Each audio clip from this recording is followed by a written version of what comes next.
So early this morning, I was watching the California governor's debate between the two Republican candidates, Chad Bianco and Steve Hilton. And of course, they seem to agree on a lot of things and touched on a lot of the same issues, which you would think would be the typical talking points.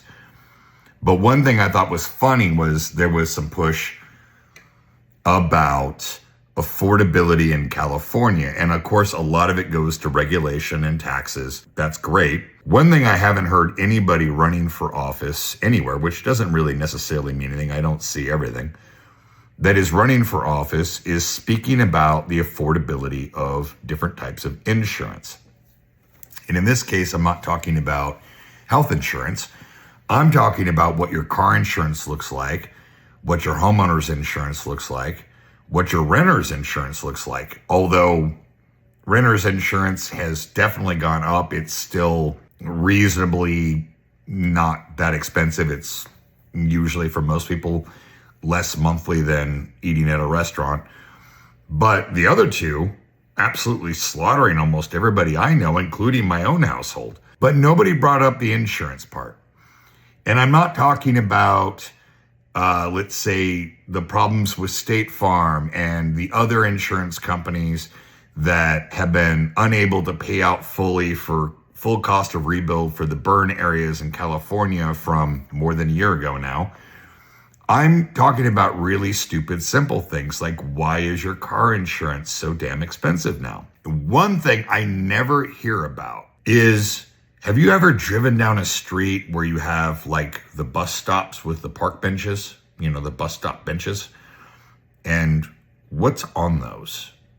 It's the hurt in a car accident, hurt in a motorcycle accident, call 1-800, we'll screw them. Have you ever seen a billboard on the freeway? There's lots of places in California where you drive and all it is different versions of the same person telling you that if you were even in a minor injury, you should call first and we can sue, we can sue, we can sue.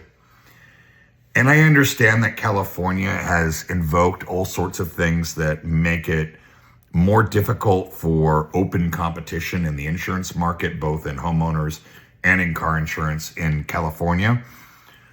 But not only did cars get more expensive and more expensive to fix, but apparently now, anytime you have a fender bender, we're supposed to go, oh, my neck, my back, and we're supposed to sue for multi-millions of dollars. And of course, the insurance company is going to try and settle on the other side because it's more expensive to go fight something than it is just to come to a settlement. That raises the costs for all of us. And I was thinking back, I was picking up my son from high school. A young lady, a student, backed into my car. It sucked. She was distraught.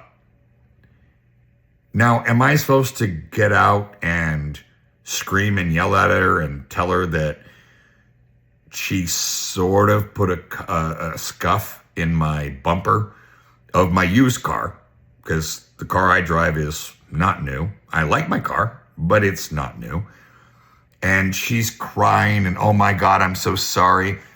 Am I supposed to go, okay, I'm taking you to the hilt, I'm gonna need my entire car repainted, or I'm gonna need the bumper replaced? You could barely see anything. Am I supposed to turn around and call 1-800-THE-LAW too and say, okay, yeah, no, it's really weird. I mean, yeah, I've always had lower back pain, but now it's really bad since like this girl backed into me and I think I should sue her and I at least need a few $100,000. No. We went, hey, your car cool? Yeah, it is. And by the way, her car was already pretty severely banged up, which by her own admission was by her, but whatever. You know what? A little minor scuff on mine, it ain't worth it.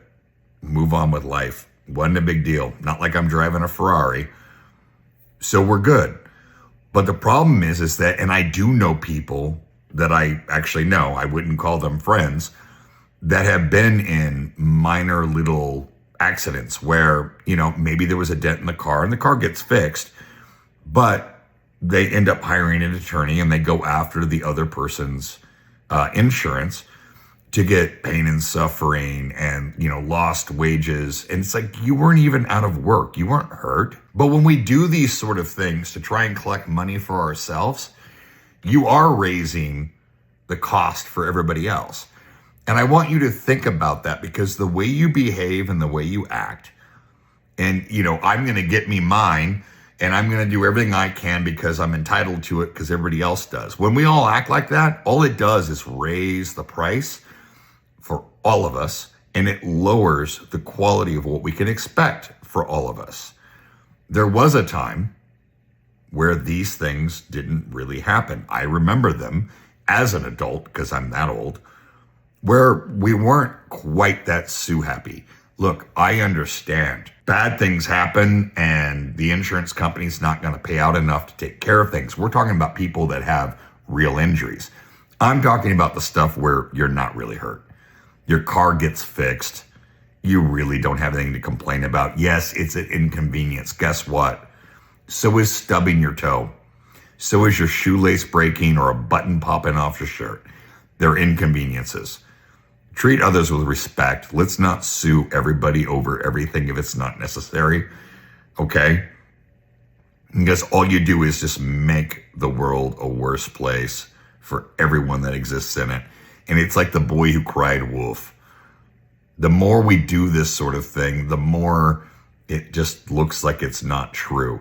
There's plenty of times in cases where it's necessary. I absolutely believe that. But it's not a lot of what's happening on my personal experience.